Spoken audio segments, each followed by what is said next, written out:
চুরি আর কানের দুল এই দুইটা জিনিস দেখলে আমি নিজেকে সামলাতে পারি না। রান্না করতেছিলাম, আমার মেয়ে দৌড়ে এসে বলল, আম্মু তোমার কানেরটা নিয়ে যাচ্ছে। ভাবছি হায় আল্লাহ, কি কয় আমার মাইয়ে, আমার কানেরটা আবার কেটা লই গেলে। দৌড়েই যেই দেখি যে না, কানেরটা নেয় নাই, লেস ফিতের লোক আইছে। এখন নিজে তো কিনছি, আমার মাইয়ের নাকি বাংলাদেশের পতাকা স্টাইলের কানেরটা লাগবে। একজোড়া লাল কিনছি, একজোড়া সবুজ, তারপর দুইজনারে ভাগাভাগি করে দিছি। এদিকে আমি যেই চুড়িটাই পছন্দ করি সেইটাই আমার হাতে লাগে না। আমি এত শুকনা, আমার হাত থেকে সব খুললেই পড়ে যায়।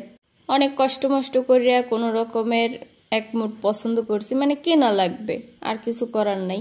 এই যে মারগুন মাইয়ের মধ্যেও গেছে, হেরাও চুরি কিনে দেওয়া লাগছে। এদিকে ছোট জনের ভিডিও করতে যাই দিয়ে এই অবস্থা।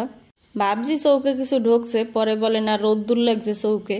এখন অনেকেই কবা আপা বড় মাইয়ার লগে কেন নেয়, তো ওই চুরি টুরি অরই। বড় মাইয়ার হাত আর মোর হাত একরকমই, এই তোমরা সবসময় বাগযোগ করে এই পড়ি। কানের তাড়া হুদা মোর।